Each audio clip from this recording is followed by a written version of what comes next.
Assalamualaikum warahmatullahi wabarakatuh. Anak-anak, kita masih membahas seputar statistik ya, mengenai ukuran pencarian atau penyebaran. Kita awali dengan membahas tugas yang lalu. Bismillah. Dalam suatu kelas, nilai rata-rata siswa wanita sama dengan 80. Terjemahannya seperti ini ya. Nah, ini adalah terjemahan dari dalam suatu kelas nilai rata-rata siswa wanita 80. Kemudian nilai rata-rata pria 70. Terjemahannya seperti ini. Dan nilai rata-rata di kelas, kalau di kelas sama dengan 76, berarti ini dijumlahkan ya. Sama dengan 76. Jika banyak siswa di kelas tersebut 40 orang, berarti ini wanita ditambah pria ini diganti dengan 40. Paham ya? Sekarang kita mengadakan perhitungan. 80W ditambah 70P, W ini lambang wanita ya, P ini kita misalkan pria. 80W ditambah 70P itu sama dengan 40 kali 76, seperti ini. Yang ditanyakan adalah banyak siswa wanita, berarti kita usahakan wanita ini jangan lenyap. Yang ini yang kita ganti dengan lambang P, asalnya dari sini. Wanita ditambah pria sama dengan 40, berarti prianya itu sama dengan 40 dikurangi wanita. Maka P-nya kita ganti dengan 40 dikurangi W. Jadi P ini kita ganti dengan 40 dikurangi W.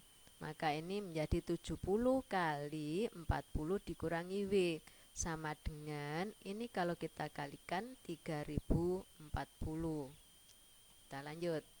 80W ditambah 70 kali 40 adalah 2800. 70 kali negatif W adalah negatif 70W. Sama dengan ini tetap 3040. Kita sederhanakan, ini 80W dikurangi 70W sama dengan 10W. Sama dengan 3040 dikurangi 2800, hasilnya adalah 240. Maka kita peroleh persamaan 10W sama dengan 240. Jadi W sama dengan 240 dibagi 10 adalah 24. Jadi banyak siswa wanita adalah 24 orang. Inilah jawaban tugas yang lalu anak-anak. Kita lanjut.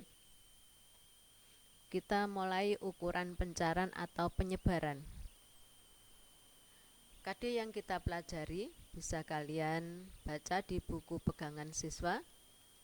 Sedangkan pengalaman belajar menentukan nilai ukuran pencarian, yaitu kuartil, jangkauan interkuartil, dan jangkauan semi interkuartil.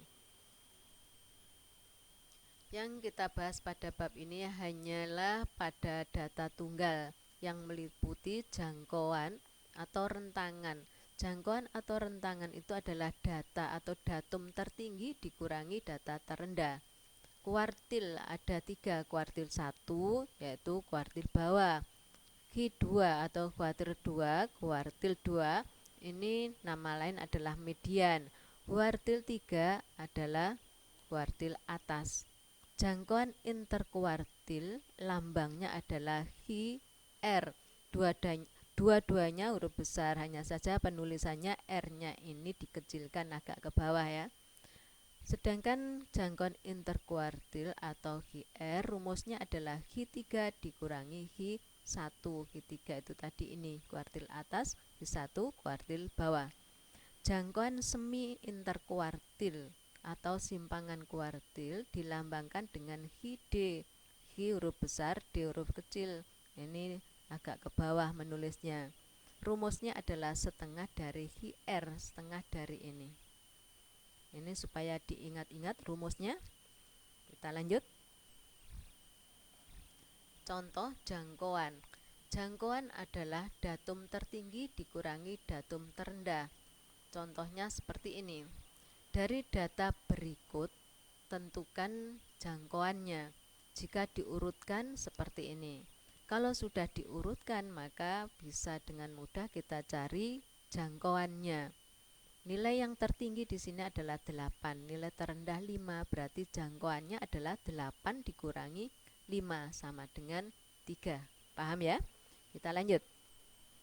Menentukan H1, H2, H3. Data diurutkan terlebih dahulu, kemudian dibagi 4 kelompok.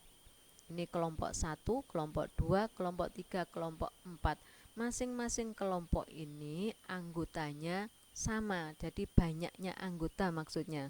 Bukan sama anggotanya, tapi banyaknya anggota sama. Jadi banyaknya anggota kelompok 1 sama dengan banyaknya anggota kelompok 2 sama dengan banyaknya anggota kelompok 3 sama dengan banyaknya anggota kelompok 4. Itu maksudnya. Q1 ini dinamakan kuartil bawah, Q2 dinamakan kuartil tengah atau median, Q3 adalah kuartil atas. Contoh, tentukan H1, H2, dan H3 dari data berikut ini. Kebetulan ini sudah urut ya. Banyak data dibagi 4, jadi banyak data ini dibagi 4 atau dikalikan 1/4. Ini ada 8 kan, dikalikan 1/4 atau dibagi 4 adalah 2. Maka masing-masing kelompok ini memiliki 2 anggota.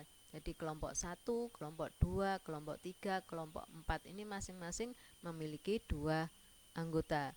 Maka ini dinamakan H1.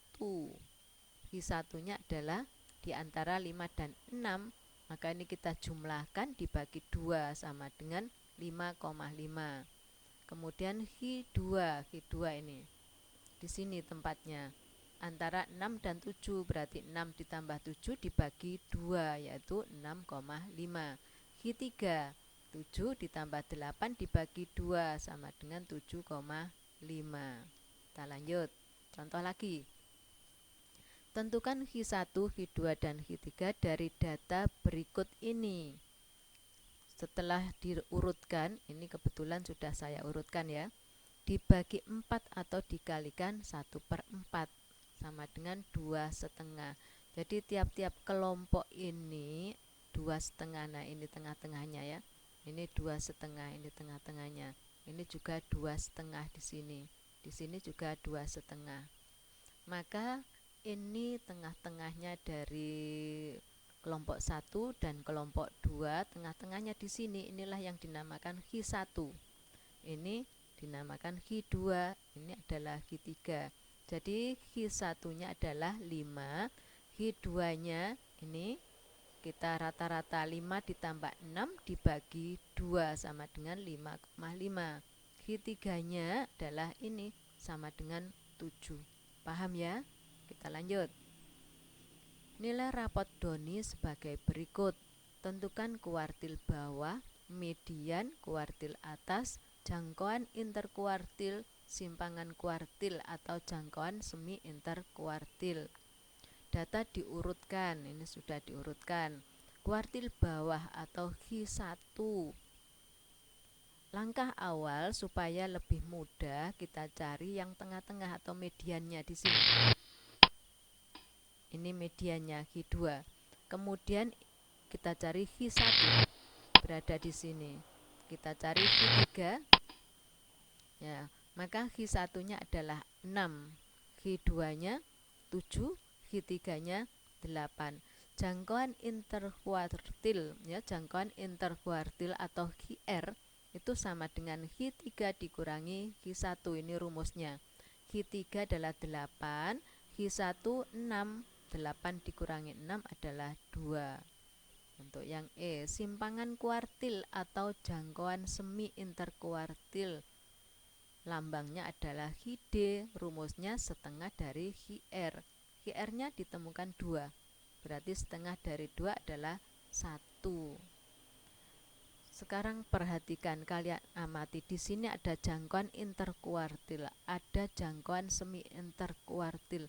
Kalau ditanyakan berapakah jangkauannya, kalian masih ingat ya, jangkauan adalah data atau datum tertinggi dikurangi datum terendah.